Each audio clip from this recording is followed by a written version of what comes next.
Pero me permito leer a continuación capítulo 12 de Romanos. Así que, hermanos, os ruego por las misericordias de Dios que presentéis vuestros cuerpos en sacrificio vivo, santo, agradable a Dios, que es vuestro culto racional.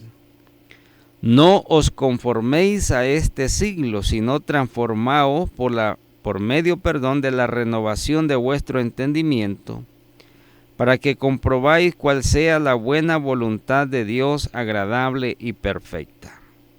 Digo pues, por la gracia que me es dada, a cada cual que está entre vosotros, que no tenga más alto concepto de sí mismo que del que debe de tener, sino que piense de sí con cordura, conforme a la medida de fe que Dios repartió a cada uno. Vamos a ir leyendo poco a poco algunos pasajes de este capítulo. Y la vez anterior leímos íntegramente el capítulo 12, porque se trata de que nosotros podamos contextualizar cuál es el contenido de la escritura o la carta que en este caso escribe el apóstol Pablo a los hermanos en Roma. Deberes cristianos. El creyente tiene, por supuesto, deberes. Tiene deberes que son exclusivamente que atañen al pueblo de Dios. Alguien dijera, por ejemplo, que todos los seres humanos compartimos los mismos deberes. Y del otro lado de la moneda también compartimos las mismas obligaciones o los mismos deberes. Los mismos deberes. Obligaciones. Pero sucede que en cuanto a los deberes, al pueblo de Dios se le exige quizás una alta dosis de muchos deberes que no son compartidos por el resto de la sociedad. Y quisiera explicarme de una manera bastante comprensible. Pero lo cierto es que el contenido de la doctrina de Cristo, lo cierto es que el contenido de la doctrina del Evangelio de Jesucristo, lo cierto es que el contenido de la doctrina que Dios le da a la iglesia es un contenido con una alta dosis de calidad humana. En primer lugar, porque por el hecho de ser cristianos evangélicos, por el hecho de ser hijos de Dios y considerados así por el Señor, hijos suyos, y ser considerados así iglesia del Señor, nosotros tenemos una alta responsabilidad. Decíamos en su momento, en primer lugar, con Dios. Y cuando decimos con Dios es de sus mandamientos, de sus doctrinas, de sus enseñanzas. Y en este caso la doctrina y la enseñanza bíblica atañen también los deberes. Y digo en primer lugar, deber con Dios. Tenemos o debemos deberes hacia Dios, por supuesto. Nosotros tenemos de parte la exigencia de estar comprometidos con Dios. Pero este compromiso no es de carácter obligatorio. El compromiso que el creyente, que la iglesia tiene con el Señor, en primer lugar, es un deber que nace profundamente de la expresión del agradecimiento que nosotros podamos expresar delante de Dios. ¿Por qué razones? Por muchas, por supuesto. En primer lugar, la Biblia dice que Dios nos amó a nosotros primero y que Él nos buscó a nosotros antes que nosotros le buscáramos a Él. Que Él ofrendó su vida por el mundo entero, por la humanidad. Y se entregó, dice la Biblia, a sí mismo por nosotros, perdonando nuestros pecados, perdonando nuestras culpas y salvando la condición de condenación eterna que pesaba sobre cada uno de nosotros, porque Dios hizo cargar en Jesucristo, su Hijo, la afrenta, el peso del pecado, el peso de la condenación, el peso del suplicio eterno que estaba ya destinada para toda aquella persona que se había desviado de la voluntad de Dios. En este caso la Biblia dice, el mundo entero estaba bajo condenación. Por cuanto todos pecaron, dice la Escritura, todos fueron excluidos, destituidos de la presencia de Dios. Eso nos comprende a todos los seres humanos sin excepción alguna. Pero venido Cristo, venido el Evangelio, se anuncia la oferta de la salvación, de la gratuidad eterna proveída por medio de Jesucristo, el Hijo de Dios, de tal suerte que dice la Escritura, todo aquel que en Él cree no se pierda, sino que tenga vida eterna. Es entonces, en primer lugar, esta la razón más fuerte, más poderosa y más de alcance por la cual nosotros estamos en deuda con Dios. No que nosotros le vamos a pagar a Dios, porque el precio que Dios pagó por el rescate del pecador en este mundo no tiene precio material, no tiene precio pecuniario, no tiene precio de ninguna manera, en ninguna especie, de ninguna naturaleza. El precio que Dios pagó por el rescate, la vida de cada ser humano que estaba destinado a la condenación eterna, y ahora su destino es diferente, su destino es la eternidad del cielo, es la muerte de Jesucristo, su Hijo. Este es el tema expiatorio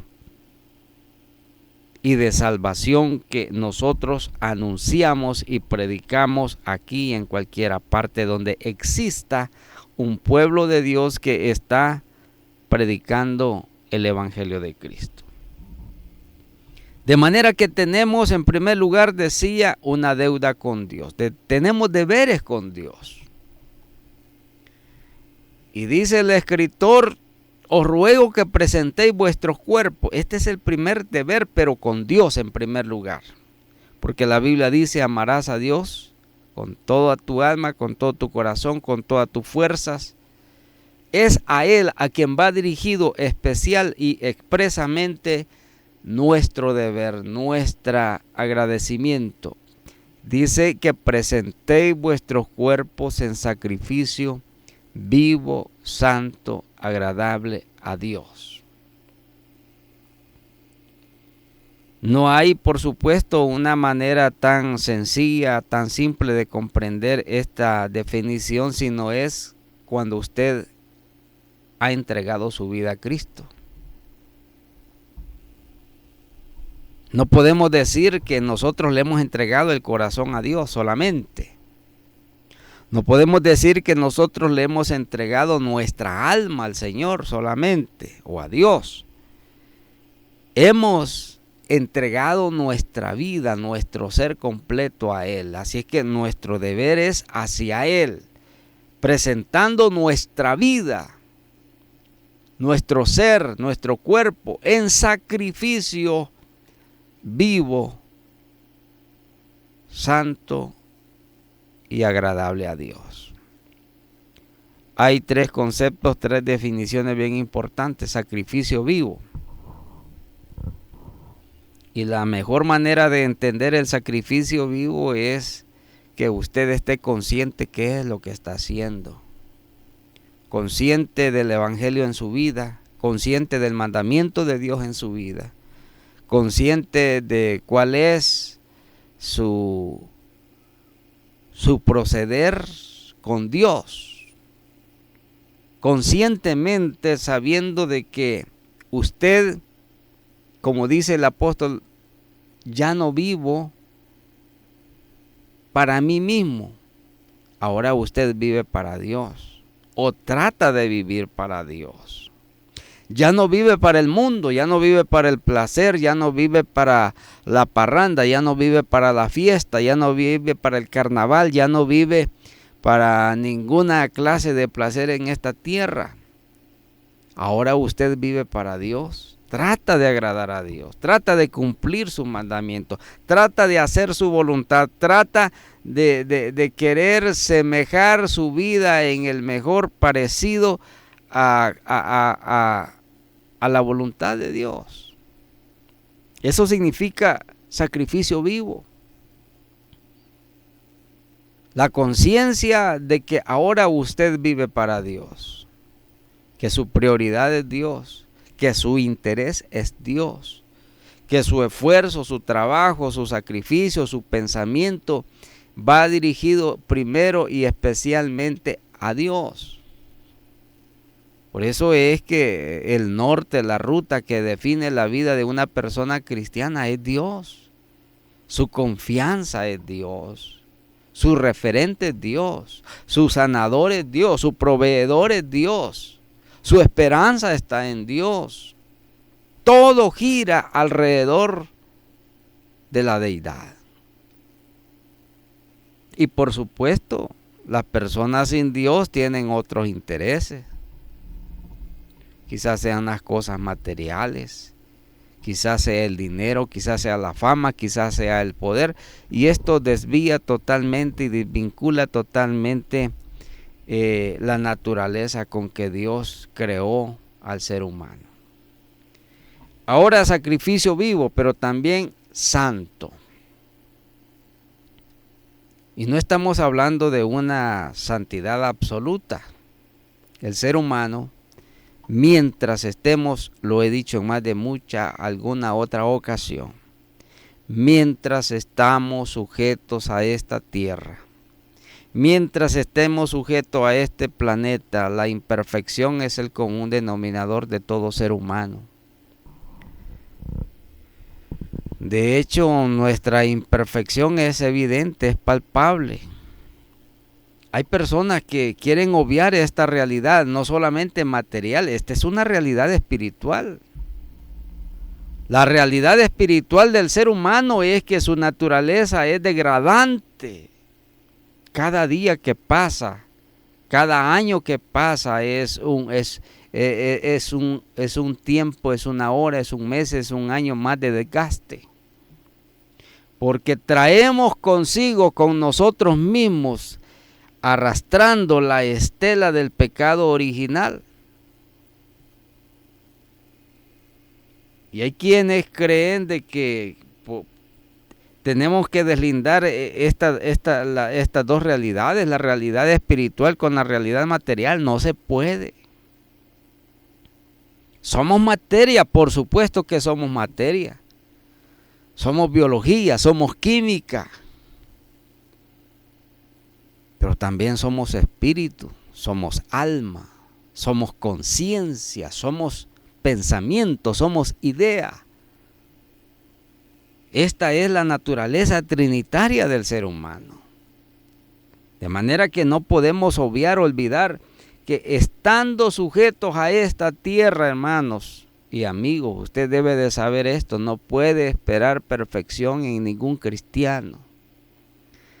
Y el día que aparezca un creyente diciéndole a usted o vendiéndole el falso evangelio que usted es perfecto, no le vaya a creer, porque no hay perfecto sobre la tierra. No existe ningún perfecto sobre la tierra. El único perfecto es Cristo. Es más, la Escritura dice que no habemos ningún justo sobre la tierra. No existe un tan solo justo sobre la tierra.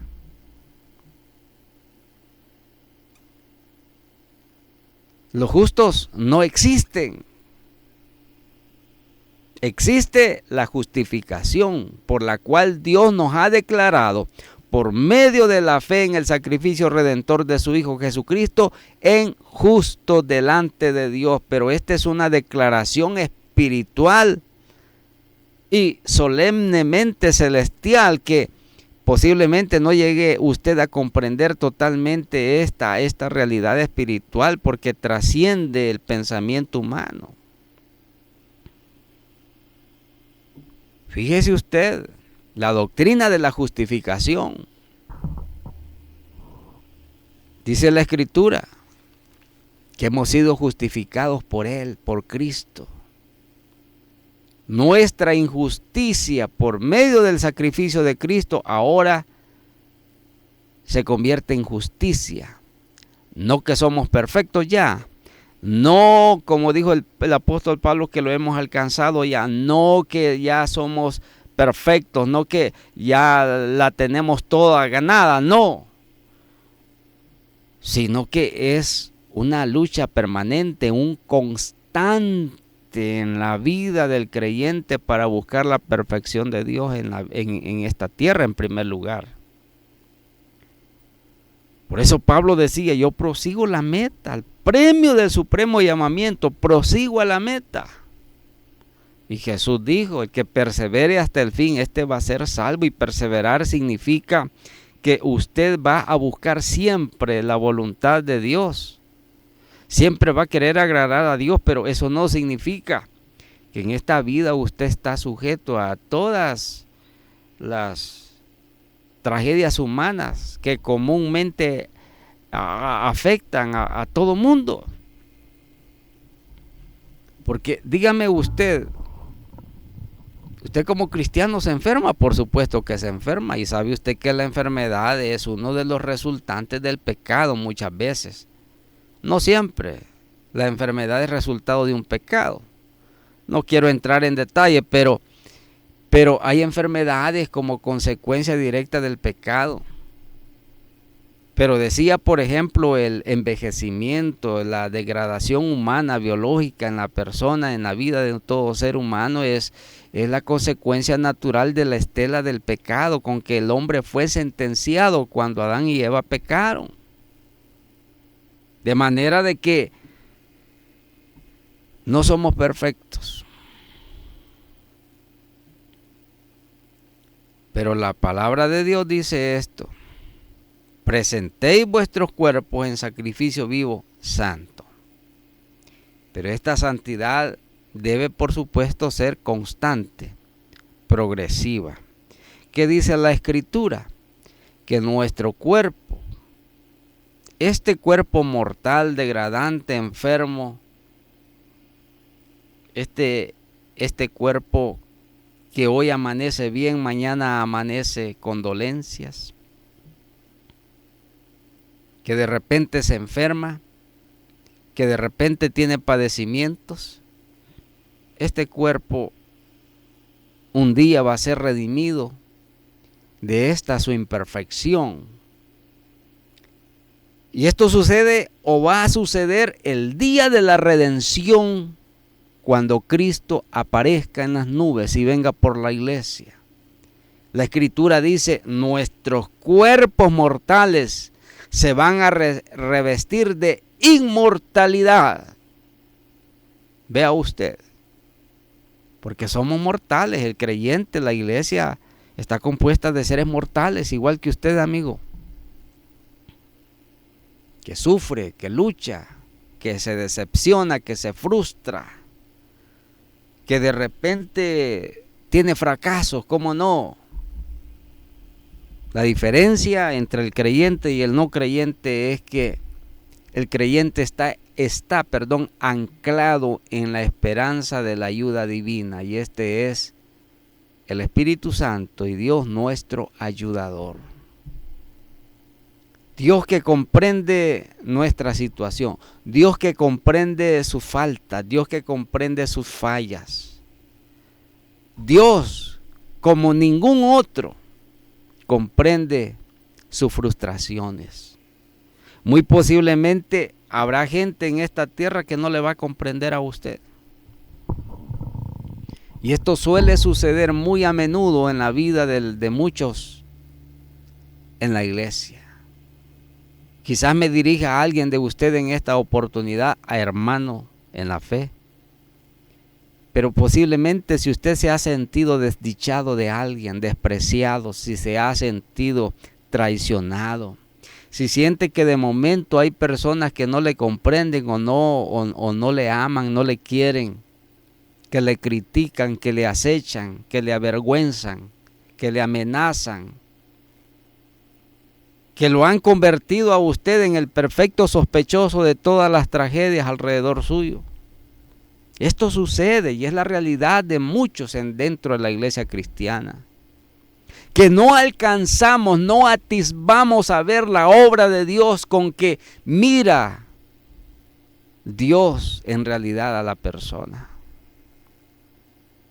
Dios lo mira a través del cristal de la necesidad, del amor, de la comprensión, del afecto, de la gratuidad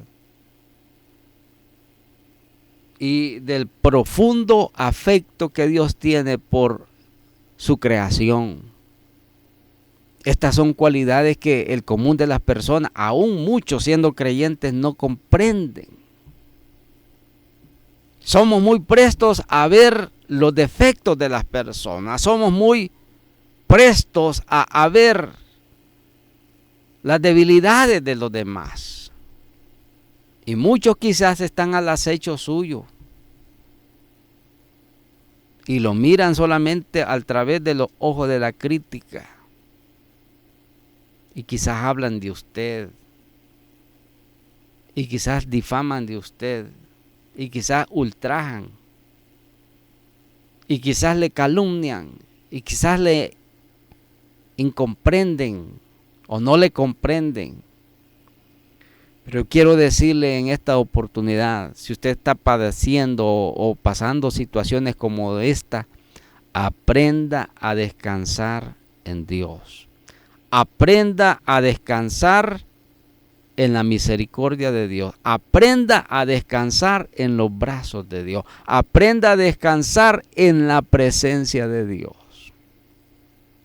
Y se va a dar cuenta que muy a pesar de lo que el mundo diga, de lo que la gente diga, de lo que la gente critica, de lo que la gente lo señale, de lo que la gente quiera hacerlo parecer a usted, hay alguien allá arriba y ese Dios Todopoderoso que no se ha olvidado de usted, que lo quiere, lo ama, que lo comprende profundamente y que en la intimidad de su presencia, cuando usted está a solas con Dios, Dios le consuela, por supuesto. Y eso lo hace a usted seguir adelante. Y muy a pesar de las palabras disonantes, despreciativas o de las palabras que quieran hacerlo parecer fracasar a usted, Dios le da nuevas fuerzas y se levanta una vez más con nuevos brillos, con nuevas aspiraciones, con nuevos sueños de querer servir, agradar a Dios, de querer seguir perseverante en su obra, de no quedarse sentado de brazos cruzados, de no ser marginado usted o marginarse usted mismo por ahí en el rincón de la iglesia sin servir. No, métase con Dios, métase al servicio, métase en la obra de Dios, porque usted le está sirviendo al Dios Todopoderoso. Usted no le sirve a ningún hombre, usted no le sirve a ningún concilio en esta tierra, usted no le está sirviendo a ninguna denominación. Su servicio, su afecto, su devoción es al Dios que le ha dado la vida. Y esto que lo haga profundamente compungir a usted de no soltar, las manceras de seguir adelante. De manera que dice la Escritura que presentéis vuestros cuerpos en sacrificio vivo, santo. Pero que también dice, agradable a Dios. Muchas personas siempre es una pregunta bastante recurrente. ¿Cuál es la voluntad de Dios? La voluntad de Dios está expresada en la Biblia. ¿Usted quiere conocer la naturaleza de Dios? La Biblia refleja la naturaleza de Dios. ¿Cuál es el pensamiento de Dios en relación a cualquier tema? Usted lo puede encontrar en la Biblia. ¿Cuál es el pensamiento de Dios? ¿Cuál es la voluntad de Dios? ¿Cuál es la palabra manifiesta con que Dios explica y define muchas cosas en la Escritura? Por eso es que el mandamiento de Dios es puro, porque es divino.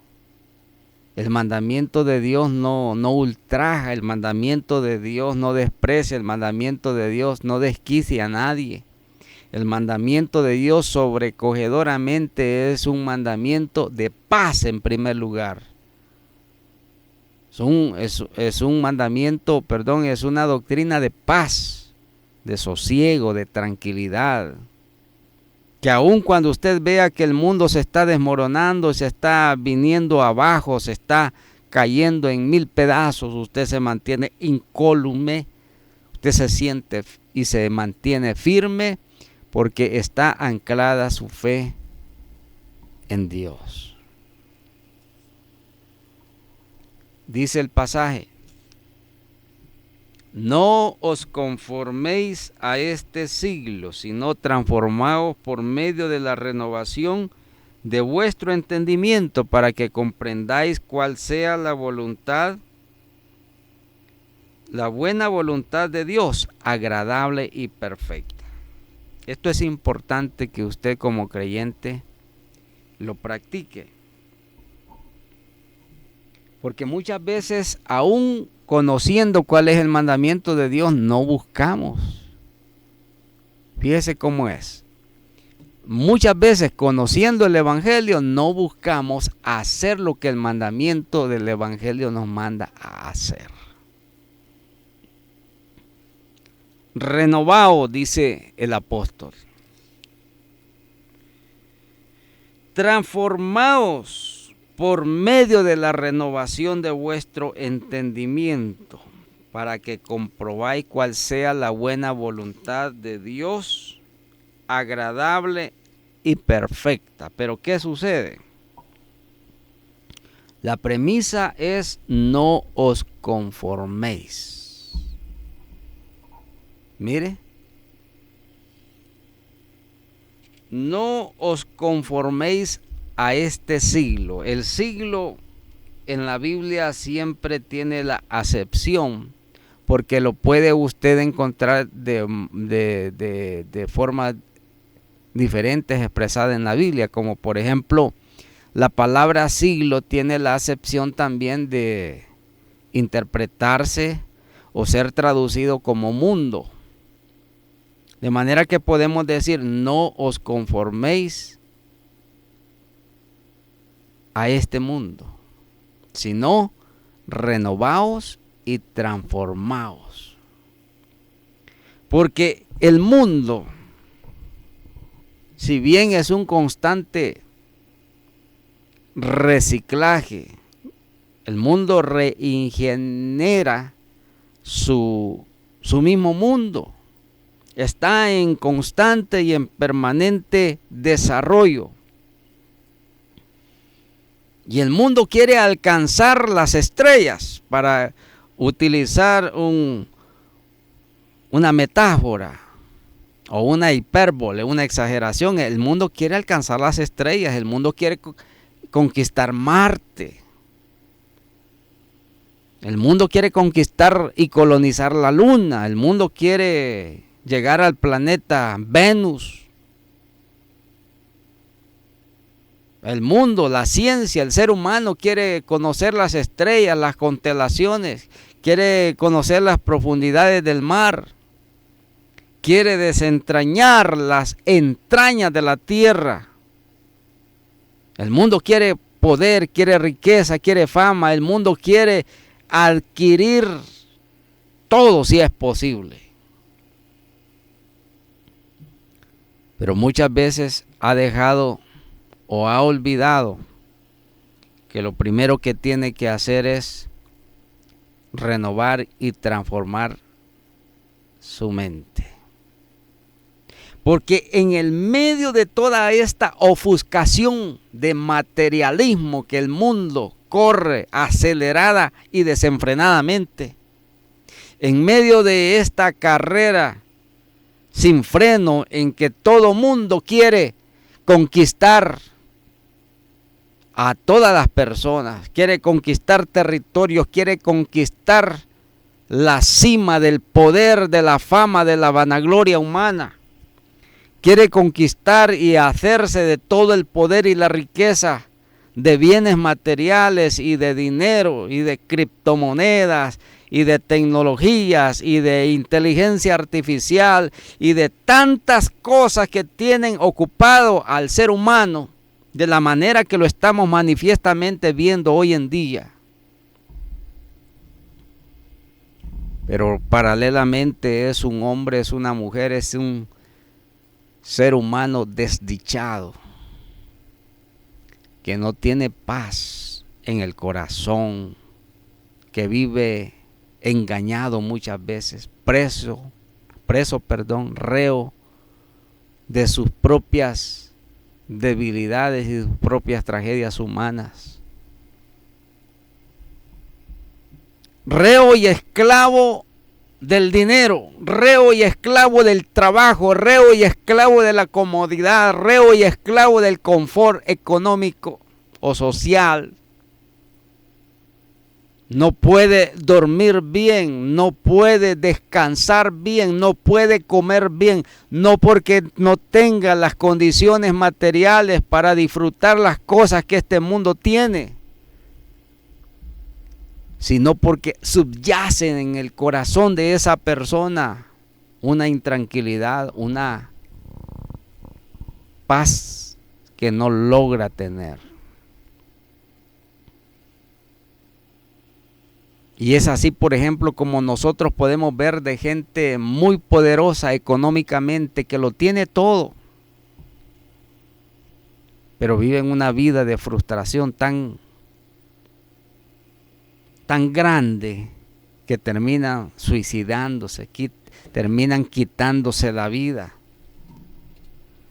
terminan haciendo cosas deslenables, contrarias a su propia naturaleza, contrarias a su propio interés, muchas veces de carácter personal o familiar. El ser humano es en realidad una persona, es una criatura que no se comprende ni a sí mismo. Estaba leyendo, por ejemplo, un reporte acerca de las estadísticas de suicidios en el mundo. No digo homicidios, suicidios, personas que se quitan la vida a sí mismos.